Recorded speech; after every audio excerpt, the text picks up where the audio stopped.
నమస్కారం. లైవ్ షోకి స్వాగతం. ముందుగా అతిథుల పరిచయం. శ్రీ రామ్నాథ్ గారు, ప్రముఖ విశ్లేషకులు, అలాగే సీనియర్ పాత్రికేయులు, ఏపీ ప్రైడ్, ఏపీ పాలిటిక్స్. అవును రామ్నాథ్ గారు, మీరు ఏపీ ప్రైడ్తో పాటు ఇంకో ఛానల్ కూడా నడుపుతున్నారు, ఏపీ పాలిటిక్స్ అనేది చూశాను. మిమ్మల్ని పరిచయం చేసే దీంతో అడుగుతున్నాను.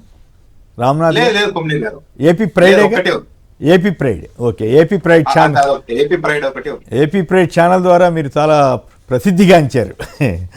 ఓకే. శ్రీ నాగార్జున యాదవ్ గారు, వైఎస్ఆర్ కాంగ్రెస్ పార్టీ అధికార ప్రతినిధి. ఆ పార్టీ తరఫున గత ప్రభుత్వంలో ఆయన కార్పొరేషన్ చైర్మన్గా కూడా పనిచేశారు. ఇప్పుడు కొన్ని ఆసక్తికరమైన వీడియోలు చూద్దాం. ఇంకో మాట కూడా చంద్రబాబు నాయుడు గారు మాట్లాడుతున్నారు, దీన్ని కులం రంగు పిలిచారు అని. అసలు ఎవరు పెట్టారని కులం రంగు? నిన్ననే ఆమె పేరేంటి, రేణుకా చౌదరి గారు రాజ్యసభలో మాట్లాడితే ఏమంది, పెట్టరా అమరావతి, పిలవరా కమరావతి అని చాలా ధైర్యంగా చెప్పింది. శభాష్. ఇది కమ్మవారి రాజ్యమే తప్ప ఇది ఎవరి రాజ్యం కాదు అని ఆమె చెబుతుంది. ఆమె సోదరి, ఈయన సోదరి చెబుతుంది. ఎవరు చెప్పులేరు కులం రంగు? నువ్వు పునుకున్నావు, నువ్వు ప్రచారం చేసుకున్నావు, నీ వాళ్ళు ప్రచారం చేసేటటువంటి పరిస్థితి వాళ్ళ రాష్ట్రంలో వచ్చింది. దీనికి కారణం నువ్వు తప్ప మేము కాదని కూడా ఈ సందర్భంగా నేను చెప్పచ్చు. చూడండి, మావిగన్ మారీచ్ అంట ఆయన రాశాడు. తెలుగుదేశం తరఫున రాసుకుంటాడనే సంగతి అదేం రహస్యం కాదు కదా. దాంట్లో అన్ని పచ్చి అబద్ధాలు రాశాడండి ఆయన. చాలా బాధాకరమైన విషయం ఏంటంటే అన్ని అబద్ధాలు రాసి ఎట్లా కొట్లా జాకీలు పెట్టి లేపాలన్నది ఆయన ఉద్దేశమేమో కనపడతా ఉంది. రాష్ట్ర రాజధానిగా మళ్ళీ అధికారంలోకి వస్తే రాజధానిని మారుస్తానని ప్రకటించడంతో పాటు మచిలీపట్నం, విజయవాడ, గుంటూరు కలిపి మావిగన్ పేరిట రాజధానిని ఏర్పాటు చేసుకోవచ్చని మాజీ ముఖ్యమంత్రి జగన్మోహన్ రెడ్డి ప్రకటన చేశారా? మళ్ళీ అట్లా చెప్పారా? అధికారంలోకి వస్తే నేను మారుస్తానని అన్నారా? ఎందుకంటే ఇట్లా అబద్ధాలు రాస్తారు. విషయం చెప్పారు, ఇట్లా ఉంటే బాగుంటుందని. అమరావతి అనేది సెల్ఫ్ సస్టైన్ ప్రాజెక్ట్ అని తెలిసి కూడా గతంలో చేసిన దుష్ప్రచారాన్ని జగన్ మళ్ళీ మొదలుపెట్టారంట. సెల్ఫ్ సస్టైన్ అని ఇప్పుడు వాళ్ళు అంటలాగా 50,000 కోట్లు అప్పుడు ఆల్రెడీ ఎందుకు తెచ్చారు రాయాలి కదా. పచ్చి అబద్ధాలు, పచ్చి అవకాశవాద విషయాలు రాయటం అనమాట. ఇంకొకటి, మావిగన్ వంటి చౌకబారు ఆలోచనలు జగన్ విజన్ అయితే, అమరావతి వంటి గ్రీన్ఫీల్డ్ చంద్రబాబు విజన్ అని రాసుకున్నాం. హైదరాబాద్ హైటెక్ సిటీ శంకుస్థాపన చేసినప్పుడు అక్కడ జనావాసాలు లేవు. ఇప్పుడు హైదరాబాద్ అభివృద్ధి దాదాపు సంపూర్ణం కావడంతో ఫ్యూచర్ సిటీ పురుడు పోసుకుందని రాశారు. హైదరాబాద్లో అక్కడ లేవా? అప్పటికే అక్కడికి వెంచర్లు అవన్నీ వేశారు. ఆ అవతలే, ఆ హైటెక్ సిటీకి అవతలే మురళీమోహన్ గారిది ఇది కూడా వచ్చిందా రాలేదా? పైగా ఆ హైటెక్ సిటీకి ఇచ్చింది ఏంటి? Government land. దాంట్లో ఎల్ఎన్టీ వాళ్ళకి కన్స్ట్రక్షన్ ఇచ్చి గవర్నమెంట్కి 26% తీసుకున్నారు. ఇక్కడ అట్లా కాదు కదా, అప్పు చేసి గవర్నమెంట్ ఖర్చు పెడుతుంది కదా. ఆ మాత్రం తెలియకుండా కూడా ఈయన ఇష్టం వచ్చినట్టు తెలుగుదేశాన్ని బుధాన్ని వేసుకోగానే ఇన్ని పచ్చి అబద్ధాలు ఈ రకంగా రాయటం. నాగార్జున మిత్రమా, మీరు చెప్పండి, మీరంతా మారీచులని తిడుతున్నాడు ఆయన మిమ్మల్ని. ఎవరు మారీచులు? ఎల్లో మీడియా మారీచులా, లేకపోతే ఇంకా వేరే వాళ్ళు ఎవరైనా ఉన్నారా? అసలు ఆ రకమైనటువంటి రాతలు పచ్చి. ఇప్పుడే మన రామ్నాథ్ గారి వీడియో కూడా చూసాం కదా. సో దీని మీద మీ కామెంట్ ఏమిటి? ఎవరు మారీచులు? తెలుగు ప్రజల మనస్సాక్షి, సాక్షి టీవీ ప్రేక్షకులకి, వీక్షకులకు ముందుగా నమస్కారాలు అండి. ప్యానెల్లో ఉన్నటువంటి పెద్దలు రామ్నాథ్ గారికి, మీకు ముందుగా నా ధన్యవాదాలు. సరే, మన ఆంధ్రజ్యోతి ఎండి రాధాకృష్ణ గారు మాట్లాడుతూ, లేకపోతే రాస్తూ, లేకపోతే వారికి సంబంధించినటువంటి వ్యక్తుల చేత ప్రాంప్ట్ చేపిస్తూ వైఎస్ఆర్ కాంగ్రెస్ పార్టీ శ్రేణుల పట్ల, వైఎస్ఆర్ కాంగ్రెస్ పార్టీ నాయకుల యొక్క శ్రీమతుల పట్ల, భార్యల పట్ల కూడా విపరీత అర్థాలు వచ్చేటువంటి కొన్ని వ్యాఖ్యలు చేశాడు. సరే, అవన్నీ నేను తిరిగి మాట్లాడడం ఎందుకని అని మాట్లాడలేదు. నేను ఈరోజు నేను చెప్తున్నటువంటి అంశం ఏంటంటే, ఒకవేళ ఇవే మాటలు నేను తెలుగుదేశం పార్టీ వారిని లేదా వారి భార్యలను ఉద్దేశించుగా నేను మాట్లాడి ఉండుంటే, దాన్ని చూసి పొరపాటున రామ్నాథ్ గారు, కొమ్మినేని గారు నవ్విగాని ఉండుంటే ఏమయ్యేది? మురికి వాక్యలు అని ఎల్లో మీడియాలో రాసేవాళ్ళు. అసలు ఆంధ్రప్రదేశే కాదు, మొత్తం భారతదేశ మహిళా సమాజం మొత్తం తల వంచుకునేటువంటి వాక్యం నాగార్జున యాదవ్ మాట్లాడాడు, దాన్ని చూసి కొమ్మినేని గారు నవ్వారు అని చెప్పేవాళ్ళు. మా మీద పడినటువంటి ఈ అపప్రదం తొలగించుకోవడం కోసం మేము సుప్రీంకోర్టు దాకెళ్ళి మా అన్యాయం అయ్యా, మేము మాట్లాడలేదయా, మేము జస్ట్ నవ్వామయ్యా అని చెప్పుకునేటువంటి సమస్యలు వచ్చేసినాయి. కాబట్టి ఈరోజు రాధాకృష్ణ గారు నేను వ్యాఖ్యలు ఇస్తున్నాను. ఇవే మాటలు మేము తెలుగుదేశం పార్టీకి సంబంధించినటువంటి ఎవరి గురించి మాట్లాడినా కూడా దాంట్లో రాజకీయమైనటువంటి ఉద్దేశాలని, ప్రయోజనాలను దానికి ఆపాదించి మా పైన విష ప్రచారంతో పాటు మీరు ఎన్నో రకాలైనటువంటి మాటలు మాట్లాడేవాళ్ళు. అసలు మరీచులు ఎవరో, సుబంధులు ఎవరో, నరకాసులు ఎవరో, రాబందులు ఎవరో ఆంధ్రప్రదేశ్ రాష్ట్రానికి కొత్తగా నాగార్జున యాదవ్ చెప్పాల్సిన అవసరం లేదు. రాధాకృష్ణ గారు ఈ ఆంధ్రప్రదేశ్ రాష్ట్రంలో ఉన్నటువంటి ప్రతి ఒక్కరికి తెలుసు చంద్రబాబు నాయుడు గారేంటో, రాధాకృష్ణ గారేంటో, రామోజీరావు గారేంటో ఈ రాష్ట్ర ప్రజలకు తెలియనటువంటి వ్యక్తులు కాదు. కేవలం చంద్రబాబు నాయుడు గారికి మరొక రాజకీయ ప్రత్యర్థి, చంద్రబాబు నాయుడు గారికి మరో రాజకీయ ప్రత్యామ్నాయం వైఎస్ రాజశేఖర రెడ్డి గారు వెళ్ళిపోయిన తరువాత జగన్మోహన్ రెడ్డి గారు నిలబడ్డారనేటువంటి అక్కాసుతో మీరు గడిచిన 2 దశాబ్దాలుగా జగన్మోహన్ రెడ్డి గారి పట్ల మీరు చేస్తున్నటువంటి యజ్ఞం చూస్తుంటే ఇది మరీచిక యజ్ఞం అని చెప్తారు. లేదు మేము రాసిందే వార్త, మేము చూపించిందే వార్త అని మీరు గడిచిన 3 దశాబ్దాలుగా విర్రవీగుతుంటే కాదు, నాణ్యానికి మరో కోణం ఉందని మీరు చేసినటువంటి ప్రతి అంశాలని ఉతికి ఆరేసి చాకిరేవు పెడుతున్నటువంటి సాక్షి పత్రికని, సాక్షి టీవీ యాజమాన్యం పట్ల మీరు ఎన్నాళ్ళ నుండో చూపిస్తున్నటువంటి ఉక్రోషం, కడుపుమంట ఈ విధంగా వైఎస్ఆర్ కాంగ్రెస్ పార్టీ శ్రేణుల యొక్క భార్యల పట్ల మీరు చూపించడం మీ అజ్ఞానానికి, మీ అవివేకానికి, మీకున్నటువంటి ఇంగిత జ్ఞానానికి, మీకున్నటువంటి కుసంస్కారానికి నిరసనం. ఇది దాని గురించి ఎక్కువ మాట్లాడేటువంటి అవకాశం రావట్లేదు. మీకు మళ్ళీ చెప్తున్నాను, జగన్మోహన్ రెడ్డి గారు స్పష్టంగా చెప్పాడు, జగన్మోహన్ రెడ్డి గారి పైన ఏమన్నా ఉంటే జగన్మోహన్ రెడ్డి గారితో పోరాడండి. కానీ జగన్మోహన్ రెడ్డి గారిని పోరాడటానికి చేయలేక జగన్మోహన్ రెడ్డి గారికి అండగా నిలబడుతున్నటువంటి వైఎస్ఆర్ కాంగ్రెస్ పార్టీ శ్రేణుల పట్ల, వారి కుటుంబాల పట్ల, వారి కుటుంబంలో ఉన్నటువంటి ఆడవాళ్ళ పట్ల కూడా మీరు వ్యాఖ్యానించు చేసేటువంటి దుర్స్థితికి ఈరోజు తిరుగుతుంటే కేవలం 22 నెలల పరిపాలనలో మీరు ప్రభుత్వంలో ఉండి మీరు ఈ స్థాయికి దిగజారిపోయారంటే మరో 20 నెలల్లోనో మరో 30 నెలల్లోనో సాధారణ ఎన్నికలు సమీపించేటప్పుడు మీరు ఏ అధపాతాల స్థాయికి మీరు దిగిపోతారనేటువంటి విషయాన్ని మేము అందరూ అర్థం చేసుకుంటున్నాం. మీ కడుపు మంట మాకు అందరికీ అర్థమవుతుంది. కాబట్టి రాధాకృష్ణ గారు, ఇది వైఎస్ఆర్ కాంగ్రెస్ పార్టీ, మీరు ఇలాంటి మాటలు మాట్లాడితే మా మనోధైర్యం దెబ్బతింటుందని మేమేదో జగన్మోహన్ రెడ్డి గారి పక్కన నిలబడలేమనేటువంటి ఆలోచన చేయొద్దు.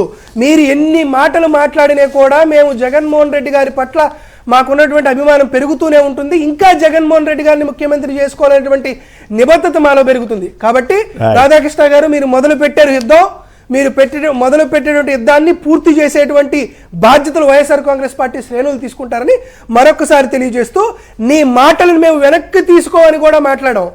మీరు చెప్పినటువంటి మాటల్ని ఎందుకురా నేను వైఎస్ఆర్ కాంగ్రెస్ పార్టీ శ్రేణుల పట్ల, వారి కుటుంబంలో ఉన్నటువంటి ఆడవాళ్ళ పట్ల నేను మాట్లాడానని మీరు అనుక్షణం బాధపడి కుమిలి ఏడ్చే రోజులు మాత్రం భవిష్యత్తులో వస్తాయి. రాధాకృష్ణ, బస్తీ మే సవాల్, నువ్వు చేసినటువంటి ఆరోపణలు వైఎస్ఆర్ కాంగ్రెస్ పార్టీ ఖచ్చితంగా స్వీకరిస్తుంది. అంతకంతకు నీకు బదులిచ్చేటువంటి బాధ్యత కూడా జగన్మోహన్ రెడ్డి గారు మా తరపున తీసుకుంటారు. శుభం.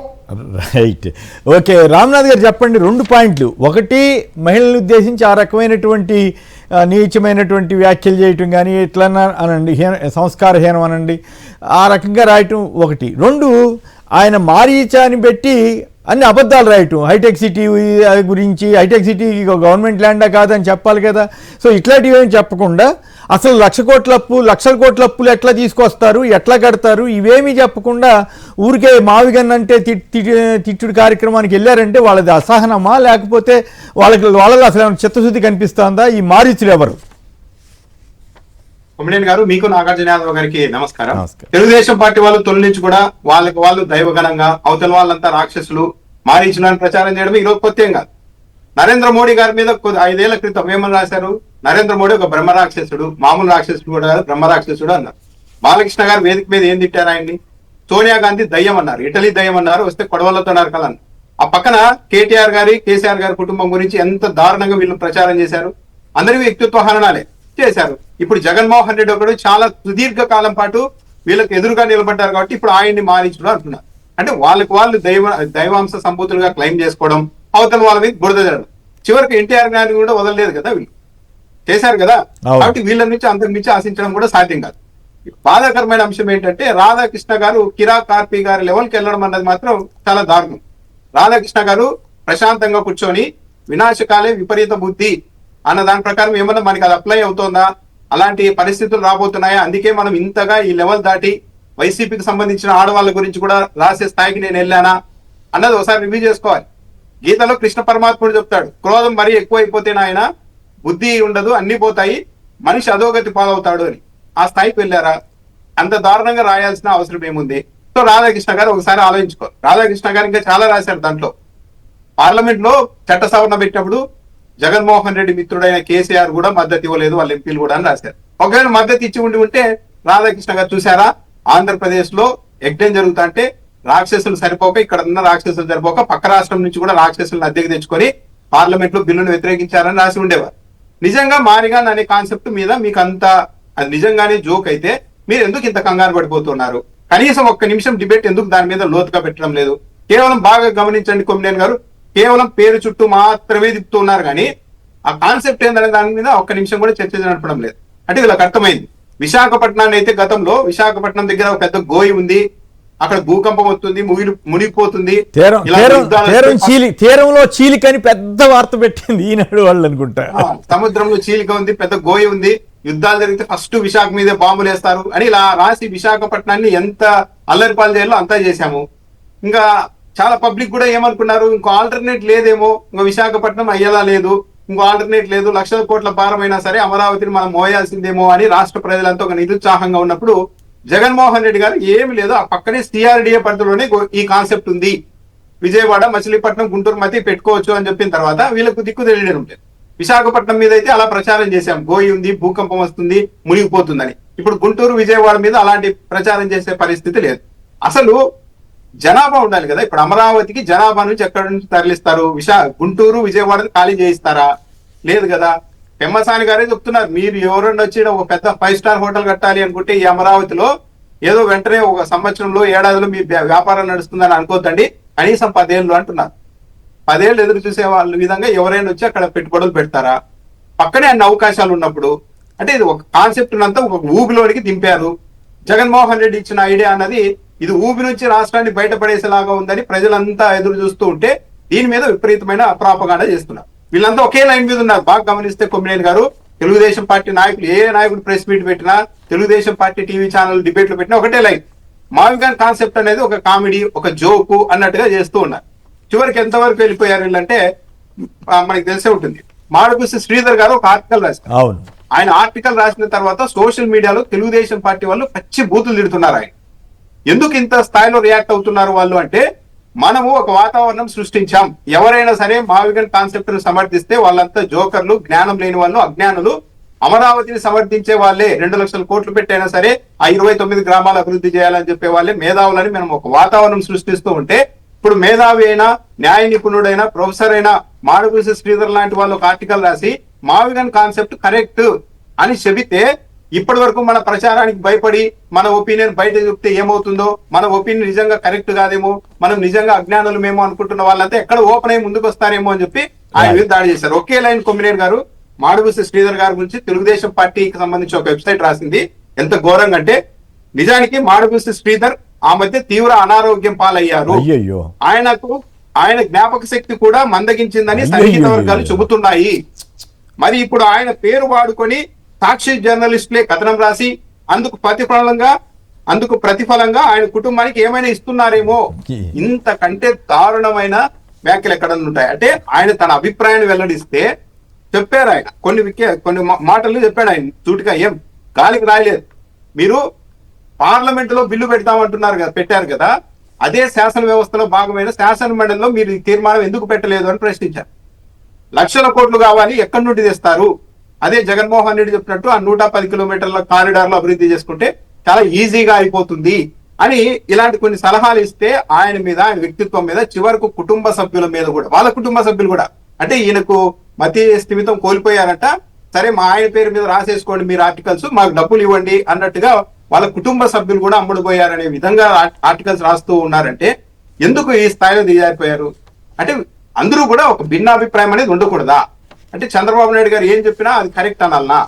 ఇది జగన్మోహన్ రెడ్డి గారు ఏం చెప్పారు, ఇదిగో ఈ ఆలోచన కూడా చేయండి చంద్రబాబు నాయుడు గారు, ఎలాగో మీరు విశాఖపట్నం మీద మీకు ఇష్టం లేదు కాబట్టి ఈ ఆలోచన చేయండి అని చెప్పారు.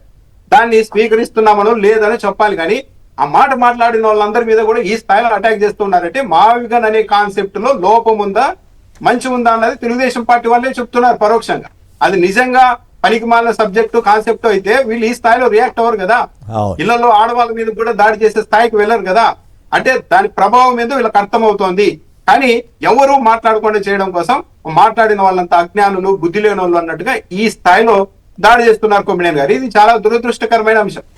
రైట్. అదే మచిలీపట్నం, విజయవాడ, గుంటూరు మధ్యలో ఇందాక ఉండవల్లి గారు కూడా చెప్తున్నారు కదా, ఆ రోడ్డు అమ్మట పెట్టుకుంటే వెళ్తే బ్రహ్మాండంగా అయిపోతుంది, తక్కువ ఖర్చులో కూడా అవుతుందని అందరూ చెప్తుంటే, లేదు లక్షల కోట్లు ఖర్చు పెట్టాలని ఆంధ్రజ్యోతి ఆయన రాస్తున్నాడు. లక్షల కోట్లు ఖర్చు పెడితే అప్పులు తీసుకొచ్చి ఎవరి మీద పడతాయి? ఆంధ్రప్రదేశ్ ప్రజల మీద. ఇందేం పోయింది? రైట్. కొమ్మినేని గారు ఇంకో విషయం ఏంటంటే వీళ్ళు కూడా ఎంత పబ్లిక్ ని ఎంత మోసం చేస్తున్నారు అనేది. అది అందుకే మారీచులు ఎవరు అన్నది అడిగింది. అందుకే మారీచులు లక్షణం ఎవరికి ఉందనేది కదా ఇప్పుడు పాయింట్. సెకండ్ విడత ల్యాండ్ పూలింగ్ కి వెళ్లే సమయంలో మంత్రి నారాయణ గారు ఏం చెప్పారు? లేదండి, భూమి తక్కువగా ఉంది, 2000 ఎకరాలు మాత్రమే మిగులుతుంది, దాంట్లో స్పోర్ట్స్ సిటీ కట్టడం, ఎయిర్పోర్ట్ కట్టడం సాధ్యం కాదు కాబట్టి సెకండ్ ఫేజ్ కి వెళ్తున్నామని చెప్పారు. ఎప్పుడైతే అసలు ఇది సెల్ఫ్ సస్టైనబుల్ ప్రాజెక్ట్ అంటున్నారు కదా, దీనికి డబ్బులు ఎక్కడి నుండి వస్తాయి అన్నప్పుడు ఒక వారం క్రితం నారాయణ గారు ఏం చెప్పారు తెలుసా? 5000 ఎకరాలు ఉంటుందని చెప్పారు. అప్పుడు ల్యాండ్ పూలింగ్ వెళ్ళినప్పుడు 2000 ఎకరాలు అన్నారు, 5000 ఎకరాలు అన్నారు. నిన్న మంత్రి పార్థసారథి గారు 8000 ఎకరాలు మిగులుతుందని చెప్తున్నారు. దీన్ని నమ్మి మేము డబ్బులు తెస్తామని చెప్తున్నారు. 2000 ఎకరాల, 4000 ఎకరాల, 5000 ఎకరాల, ఇప్పుడు ఏకంగా 8000 ఎకరాల. అంటే పరిస్థితులు తగ్గట్టు వీళ్ళు మాట్లాడుతున్నారు కాబట్టి మాట్లాడుతున్నారు, కానీ ఏది కూడా వాస్తవం చెప్పడం లేదనేది దీన్ని బట్టి అర్థమవుతుంది.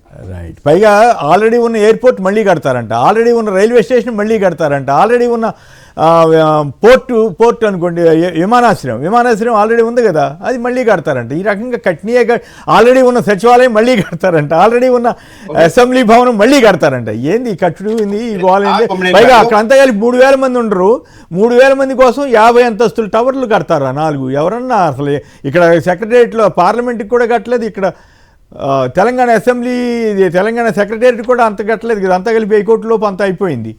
ఏం చేస్తాం?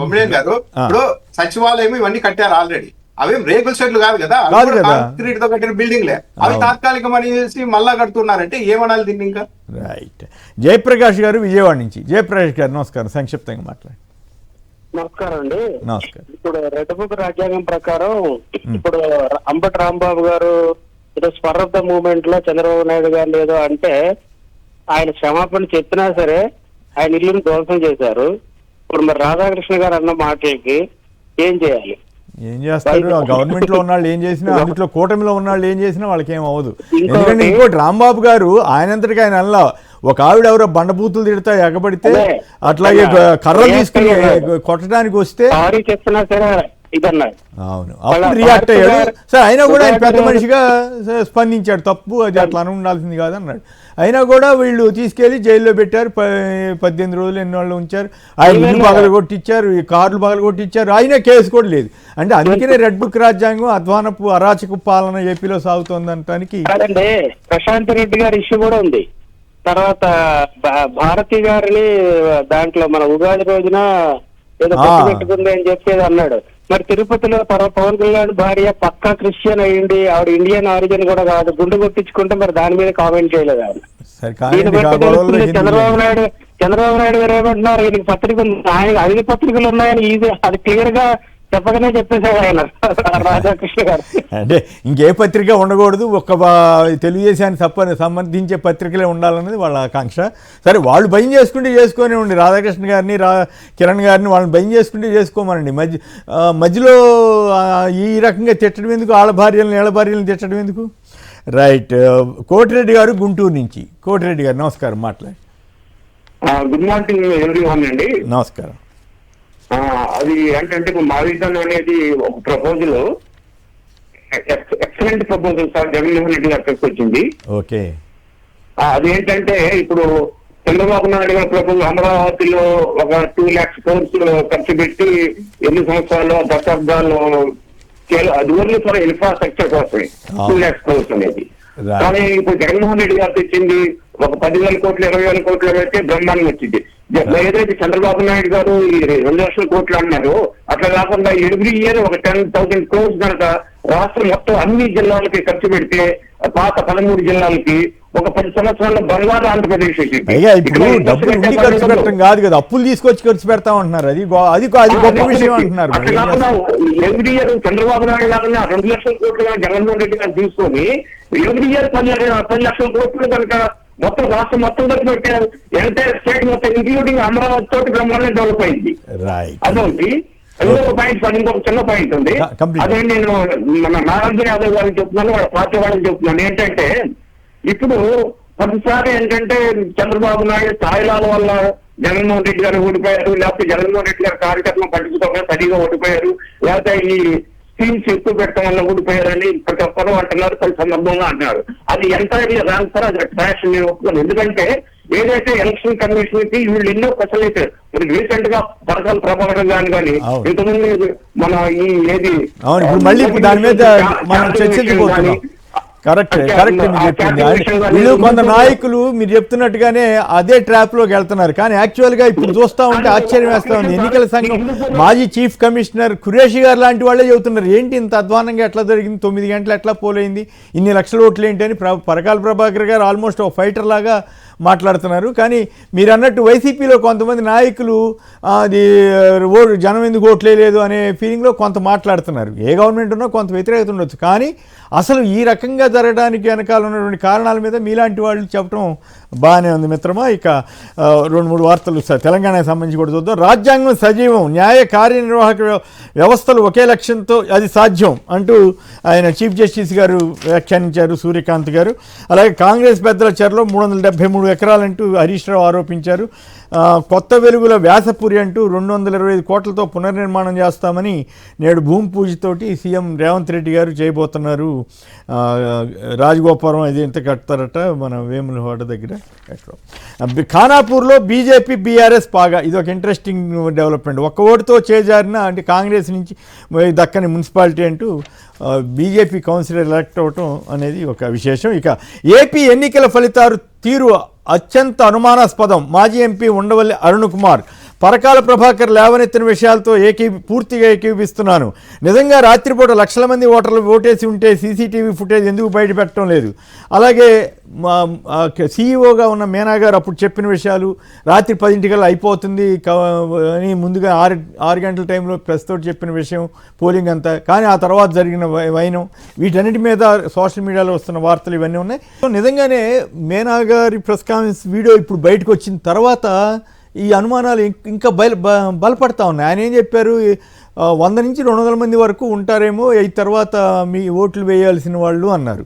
సో 10 ఏదేమైనా కూడా 10 అయిపోద్ది, 8:30 అన్నారు, తర్వాత 10 మ్యాక్సిమం అయిపోద్ది అన్నారు. కానీ 2 వరకు ఎందుకు జరిగిందన్న దాని మీద ఇంతవరకు చెప్పట్లా. ఉండవల్లి గారు అడిగినట్లు సీసీటీవీ ఫుటేజ్ ఎందుకు గాయబ్ చేశారంటే కనపడకుండా చేశారన్న దానికి సమాధానం దొరకట్లేదు. వీవీప్యాట్ స్లిప్పులు ఎందుకు కాల్ చేశారన్న దానికి సమాధానం చెప్పట్లేదు. మొన్న నాగార్జున యాదవ్ గారు కొన్ని ఆసక్తికరమైన విషయాలను వెలుగులో తీసుకొచ్చారు.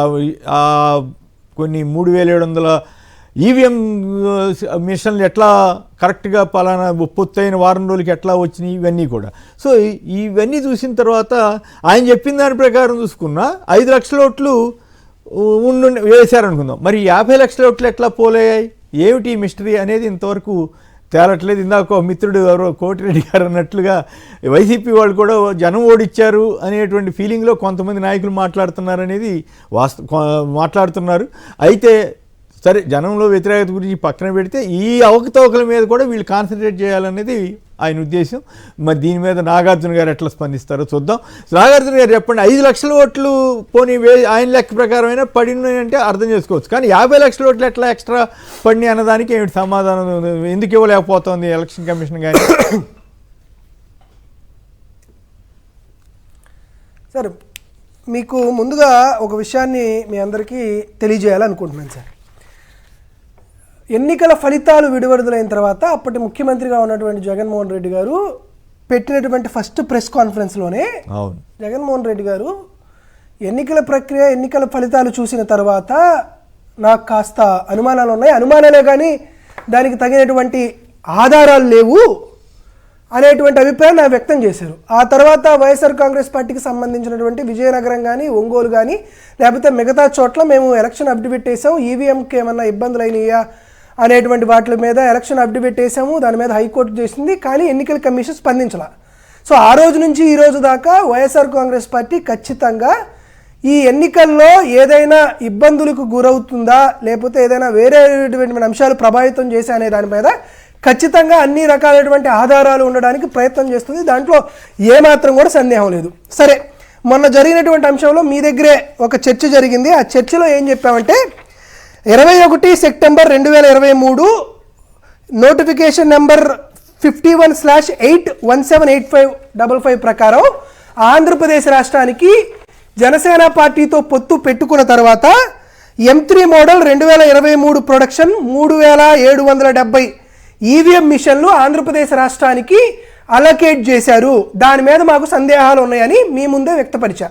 దాని తరువాత ఈరోజు ఏం చెప్తున్నామంటే ఆంధ్రప్రదేశ్ రాష్ట్రంలో 11:45 తరువాత దాదాపుగా 17,19,482 ఓట్లు ఒక 3,500 ఈవీఎం మిషన్లో పోలయ్యాయని ముఖేష్ కుమార్ మీనా గారు ఇచ్చినటువంటి స్టేట్మెంట్స్ ప్రకారం అర్థమవుతుంది.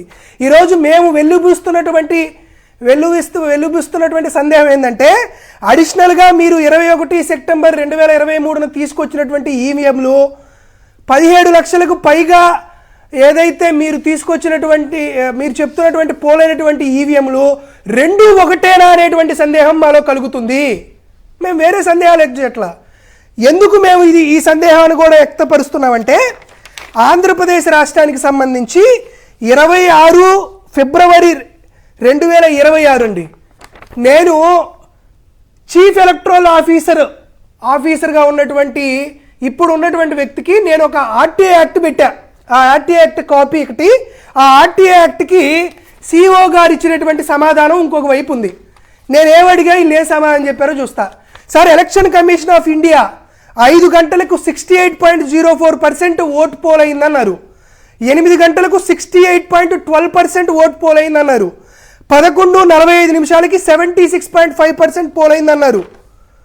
నేనేం చెప్పానంటే అయ్యా కేంద్ర ప్రభుత్వానికి అంటే కేంద్ర ఎన్నికల సంఘానికి అప్పటి సీఈఓగా ఉన్నటువంటి ముఖేష్ కుమార్ మీనా గారు వాళ్ళు ప్రకటించడానికి మీరు ఏ విధమైనటువంటి సమాచారాన్ని మీరు అందించారు, ఆ కమ్యూనికేషన్స్ ఏవో మాకు ఇవ్వండి. దానికి సీఈఓ గారు ఇచ్చినటువంటి సమాధానం there is no specific statutory provision under the Representation of the People Act 1951, Conduct of Election Rules 1961 mandating time-wise reporting of polling percentage during the polling day. Election Commission of India, it is administrative operational requirement. మేము కేంద్ర ఎన్నికల సంఘానికి ఎటువంటి నివేదికలు సమాచారం ఇవ్వాల్సినటువంటి అవసరం మాకు లేదు. కేవలం అడ్మినిస్ట్రేషను ఆపరేషనల్ రిక్వైర్మెంట్ ద్వారానే మేము వాళ్ళకి సమాచారం ఇస్తామని, సమాచారం లేదని ఇస్తున్నటువంటి నాకు ఇచ్చినటువంటి కాపీ ఇది. దాంతోపాటు అయ్యా మీరైతే కేంద్ర ప్రభుత్వానికి ఇవ్వలా, మరి మీకు డిస్ట్రిక్ట్ ఎలక్టరల్ ఆఫీసర్గా పనిచేస్తున్నటువంటి కలెక్టర్లు మీకు ఇచ్చుంటారు కదా, దానికి సంబంధించినటువంటి పోలింగ్ బియాండ్ అఫీషియల్ అవర్స్ ఏమున్నాయి, handbook number returning officer handbook number 13.47.1 ప్రకారం రిటర్నింగ్ ఆఫీసర్ మీకు ఏమే సమాచారం ఇచ్చారు అని అడిగితే which will be available with DOs, మా దగ్గర అటువంటి సమాచారం లేదు, కేవలం డిఓ వాళ్ళ దగ్గరే ఉంది అని ఇచ్చినటువంటి మరొక సమాచారం ఇది.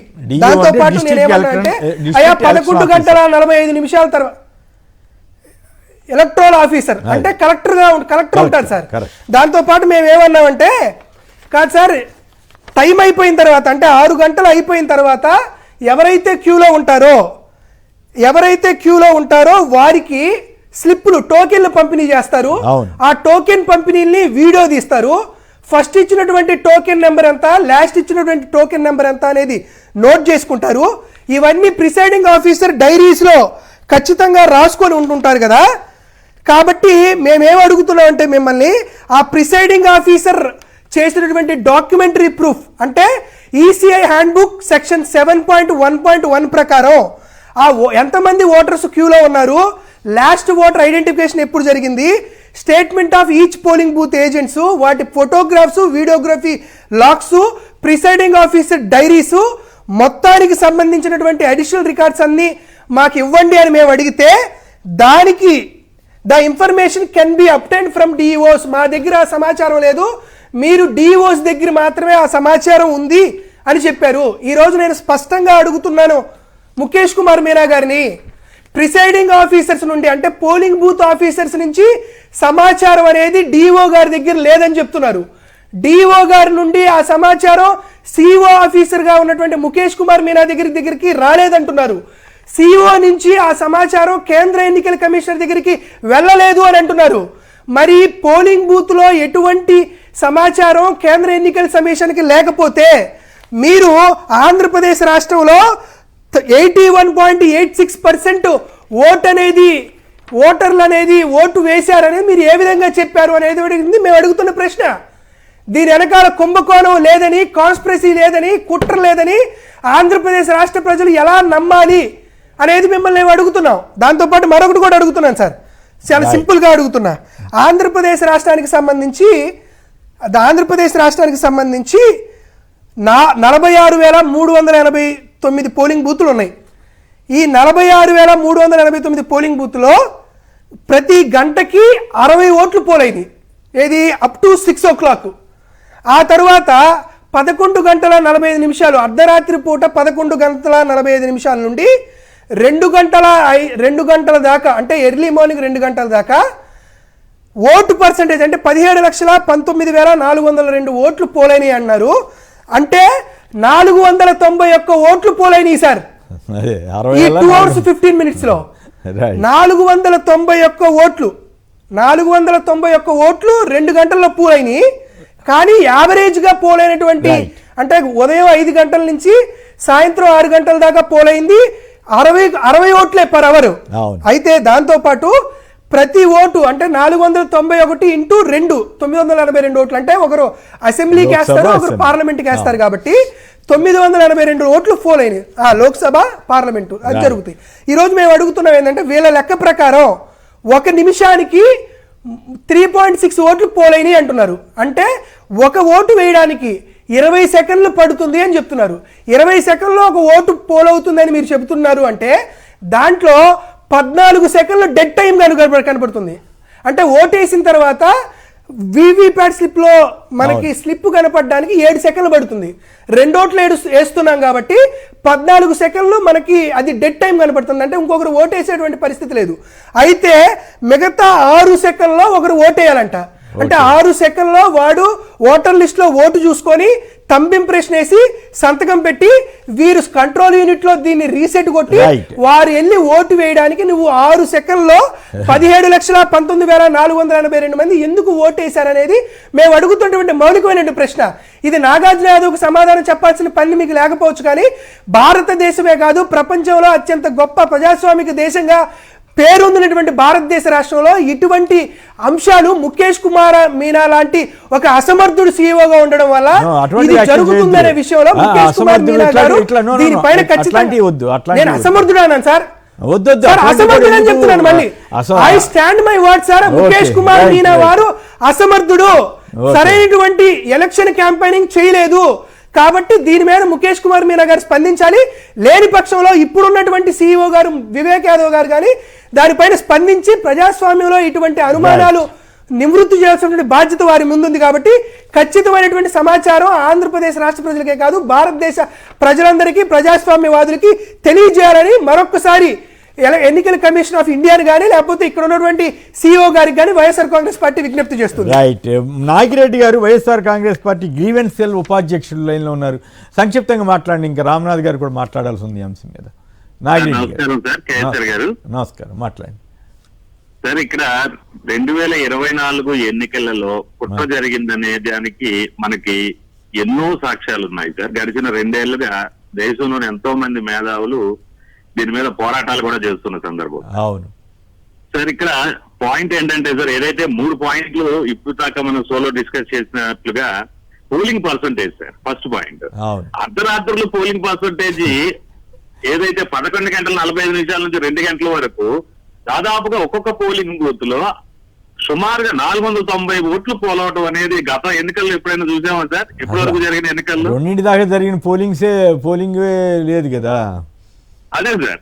ఓకే, సో ఇది ఒక మేజర్ డౌట్ సార్. ఇక రెండోది వచ్చేసరికి ఏంటి అంటే సార్, అసలు ఈ 3500 పోలింగ్ స్టేషన్లు ఎక్కడ అనేది కూడా ఇంతవరకు ఎక్కడా కూడా ఎవరు బయట పెట్టిన సందర్భం లేదు సార్. అడిగినా కూడా ఎవరు చెప్పడం లేదు. కరెక్ట్. ఓకే. ఇకపోతే ఈ కొత్త మిషన్లు ఏదైతే ఈవీఎంలు వచ్చినాయని చెప్పేసి ఇందాక నాగార్జున యాదవ్ గారు చెప్పిన సందర్భంలో ఈ 3770 యూనిట్లు సార్ కొత్తవి కంట్రోల్ యూనిట్స్ సార్.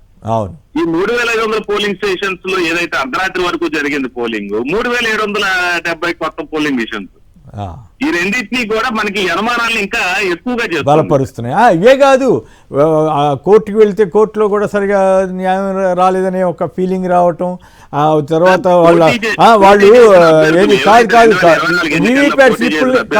వీవీప్యాట్ స్లిప్పుల్ని ఈవీఎంని కలిపి లెక్కేయండి చూపించండి అంటే ఒక పోలింగ్ బూత్ సంబంధించి మోడల్ ఈవీఎం తీసుకురావటం, బ్యాటరీ ఛార్జింగ్ తగ్గాల్సింది పోయి పెరగటం, ఇవన్నీ తర్వాత ఇందాక మన ఉండవల్లి గారు చెబుతున్నారు కదా, సీసీటీవీ ఫుటేజ్ లేకుండా పోవటం, వీవీప్యాట్ స్లిప్పుల్ని 10 రోజుల్లోనే దగ్ధం చేయటం, ఇవన్నీ కూడా వాటి మీద క్లారిఫికేషన్ ఇచ్చి ఉంటే జనానికి ఒక అవగాహన కలిగి ఉండేది. రైట్ మిత్రమా, రైట్. రామ్నాథ్ గారు మీరేమంటారు? ఓవరాల్గా ఇప్పుడు లేటెస్ట్గా మీనా గారి వీడియో మొన్నటి ఒక 4-5 రోజులు తిరుగుతుంటే అది కరెక్టో కాదు అని నేను ఆగాను. సో అది చాలా విస్తారంగా తిరుగుతున్న నేపథ్యంలో ఇప్పుడు అది కరెక్టే ఎవరు ఖండించలేదు కాబట్టి నమ్మి నేను ఈ ఇష్యూని టేకప్ చేశాను. మీరేమంటారు? కొమ్మినేని గారు, ఇప్పుడు ఇదివరకు ఒక 10-20 ఏళ్ల క్రితం ఎన్నికకి వెళ్తే ఈసీకి చాలా హుందాతనంగా ఉండేది, చాలా గౌరవంగా ఉండేది, చాలా క్రెడిబిలిటీ ఉండేది. కానీ ఇప్పుడు ఏం జరుగుతుందంటే ఈసీ అన్నది చరిత్రలో ఎప్పుడూ లేనంత స్థాయిలో క్రెడిబిలిటీని కోల్పోయింది. ఎందుకు క్రెడిబిలిటీని కోల్పోతుంది అంటే, ఇప్పుడు ఎవరైనా సరే ఇంకో పలానా డౌట్ ఉంది అన్నప్పుడు దాన్ని నివృత్తి చేయాల్సిన బాధ్యత ఈసీ మీద ఉంటుంది. కానీ అనేక అనుమానాలు రోజు బయటకు వస్తూ ఉన్నా సరే డేటాతో సహా ఇది ఇలా జరిగింది, ఇది ఎందుకు జరిగిందో మీరు చెప్పండి అంటే కూడా సమాధానం చెప్పే పరిస్థితుల్లో ఈసీ లేదు. అంటే ఈసీ పూర్తిగా విఫలమైంది, ఏదో చేయకూడని పనులన్నీ చేసింది అన్న అభిప్రాయం ఎవరికైనా కలుగుతుంది. ఇది వరకు ఒక సందర్భంలో సీసీ కెమెరా ఫుటేజ్ ఇవ్వండి అని అడిగితే అది ప్రైవసీ ఇష్యూ కాబట్టి మేము ఇవ్వమంటున్నా. ఏం బహిరంగంగా టీవీ ఛానల్లో ప్రసారం చేయడానికి కాదు కదా.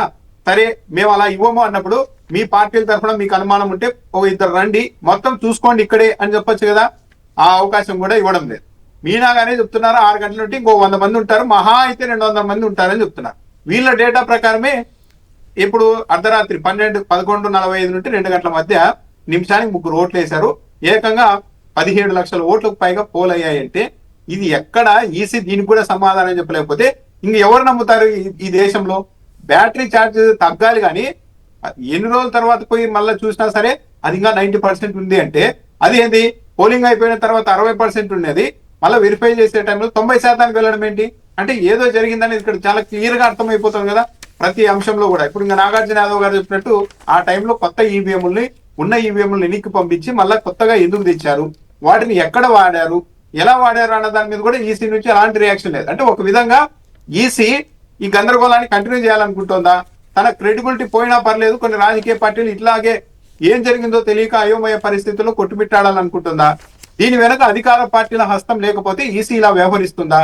చివరకు న్యాయస్థానాలకు వెళ్ళినా సరే న్యాయస్థానాలు కూడా దీని మీద సరైన దిశానిర్దేశం ఆదేశాలు ఇవ్వకపోవడం అనేది దురదృష్టకరం. పైగా ఈవీప్యాట్లను ఆగమేఘాల మీద యుద్ధ ప్రాతిపదికన వెంటనే కాల్ చేయాల్సిన అవసరం ఏమొచ్చింది ఏపీలో? ఇది కూడా ఒక పెద్ద ప్రశ్నగా మారిపోయింది. ఎందుకంటే యాక్చువల్లీ దీని మొత్తం ఇష్యూలో గమనిస్తే ఎలక్షన్ కమిషన్ అనేది దేశవ్యాప్తంగా కూడా అనుమానాస్పదంగానే వ్యవహరిస్తోంది. తన క్రెడిబిలిటీని కాపాడుకోవాలి ఈసీ. ఫస్ట్ క్రెడిబిలిటీ ఉంటే ఈ ఎన్నికలకు ఒక అర్థం ఉంటుంది. ఈసీని క్రెడిబిలిటీ కోల్పోయిన తర్వాత ఇక ఎంత ఎన్నికలు జరిగినా ఎవరికి కూడా దాని మీద నమ్మకం ఉండదు. కాబట్టి ప్రజాస్వామ్యంలో నమ్మకం నిలబెట్టుకోవాలి. ఫస్ట్ ఈ అనుమానాలన్నింటికి ఈసీ ముందుకు వచ్చి సమాధానం ఇవ్వాలి. అంటే స్పష్టంగా కనపడుతుంది కదండి. మీనా గారు చెప్పిన అంశాల ప్రకారమే మహా అయితే 5 లక్షల ఓట్లు అదనంగా పోలేని అంటే సాయంత్రం అయిన తర్వాత అర్థం చేసుకోవచ్చు. కానీ ఏకంగా 50 లక్షల ఓట్లు ఎట్లా పోలయ్యాయి? కొమ్మినేని గారు, సాధారణంగా ఇప్పుడు 11:45 నుండి 2 గంటల మధ్య పోలింగ్ జరగడం అనేది అసాధ్యం. ఎందుకంటే ఆ టైం అయిపోతానే ఇంకా ఎవరిని కొత్తగా రానివారు క్యూ లైన్లకి. ఆల్రెడీ క్యూ లైన్లలో ఉన్న వాళ్ళని మాత్రమే ఓటు వేయిస్తారు. అంటే ఆ లెక్కన మీనా గారు చెప్పినట్టు 100 మంది 200 మంది ఉంటే మహా అయితే 8 గంటల పోలింగ్ అయిపోవాలి. కానీ 11:45 నుండి 2 గంటల మధ్య. అది కూడా ఏంది, అసాధారణ స్థాయిలో నిమిషానికి 3 ఓట్లు పోలయ్యాయంటే రిగ్ చేశారన్నది ఇక్కడ అర్థమవుతుంది కదా ఎవరికైనా క్లియర్ గా. కాబట్టి వీటన్నిటికీ సమాధానం చెప్పాలి. ఇది ఎక్కడా కూడా నమ్మశక్యంగా లేదు. అర్ధరాత్రి పూట ఓటింగ్ పెరిగింది, ఏకంగా 17-18 లక్షల మంది ఓట్లు వేశారు అంటే ఎవరు నమ్మరు. ఎందుకంటే సింపుల్, ఆ టైం అయిపోయిన తర్వాత క్యూ లైన్ లేకి ఎవరిని రానివ్వరు. మరి అలాంటప్పుడు ఇన్ని లక్షల మంది ఎక్కడి నుండి వచ్చారు అన్నదానికి సమాధానం చెప్పాలి. రైట్. సోషల్ మీడియాలో కొన్ని ఆసక్తికరమైన ఘట్టాలు తిరుగుతూ ఉన్నాయి, సన్నివేశాలు. కోడూరులో మహిళ మీద దాడి చేసిన కేసులో నిందితుడు తాతంశెట్టి నాగేంద్ర అన్న ఆయనతో కలిసి పోలీసులు విందులు చేసుకుంటున్నారంటే ఫోటోలు సహా వచ్చింది.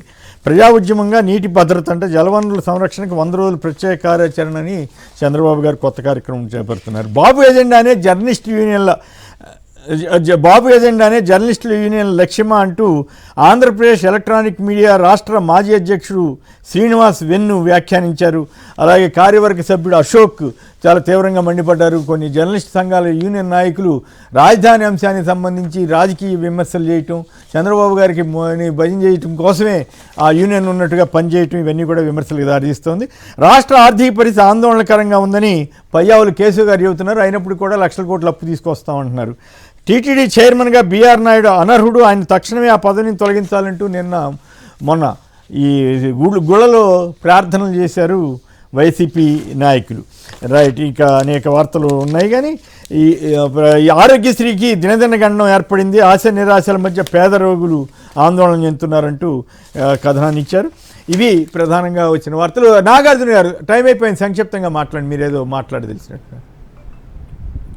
సార్ ఏం లేదు సార్, ఒక చిన్న ఇష్యూ సార్. 2024 మే 13వ తేదీ ఎలక్షన్ పోలింగ్ రోజు 5 గంటలకి 68.04% పోలైంది సార్. ఆ తర్వాత 3 గంటల తర్వాత అంటే 5 నుంచి 6, 7, 8 అంటే సాయంత్రం 8 గంటలకి పోలైన ఓట్లు 68.12%. ఈ రెండింటి అంటే 0.08% మాత్రమే ఇంక్రీజ్ అయ్యింది 3 గంటల్లో. దీనికి సంబంధించి 2 election Commission of India 82, 84 notifications ఇచ్చి దాన్ని ఓకే చెప్పారు, దీన్ని కూడా చెప్పారు. మనం అడిగింది ఏంటంటే 8 గంటల తర్వాత అంటే 68.12% నుండి మే 17వ తేదీ ఇచ్చినటువంటి రిలీజ్ ప్రకారం 81.86% పెరిగింది. అంటే దాదాపుగా మీరు 13-14% పెంచారు కదా. దీన్ని మీరు ప్రిసైడింగ్ ఆఫీసరు, మేము అడుగుతుంది కాదు, మేము సీసీ కెమెరా ఫుటేజ్ అడగట్లేదు సార్, అదేదో రాంగ్ ఇంటర్ప్రిటేషన్ అవుతుంది కాబట్టి చెప్తున్నా. CC camera footage అడగట్లా.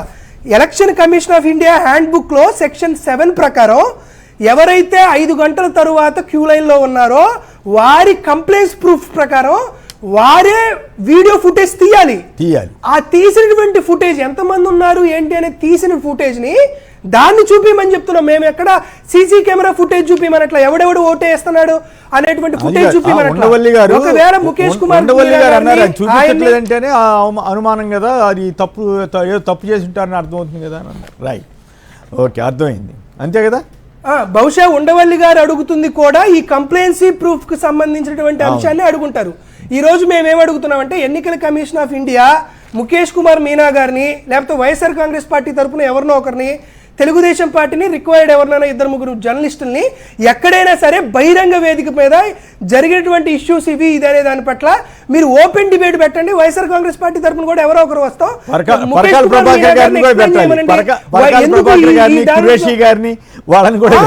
ప్రభాకర్ కూడా రమ్మనండి సార్. అదే వాళ్ళే గట్టి యాక్చువల్గా వాళ్ళే చాలా గట్టి ఫైట్ చేస్తున్నారు పరకాల ప్రభాకర్ గారు, వీళ్ళంతా కూడా. రైట్. రామ్నాథ్ గారు, నాగార్జున యాదవ్ గారు, అట్లాగే కాబట్టి మేమేం అడుగుతున్నాం అంటే ఈ అంశాన్ని అటువంటి చర్చా వేదిక తీసుకురామని అడుగుతున్నాం. రైట్. నాగిరెడ్డి గారు, పలువురు మాట్లాడారు. అందరికీ కూడా ధన్యవాదాలు. ఇది నేటి చర్చా కార్యక్రమం. నమస్కారం.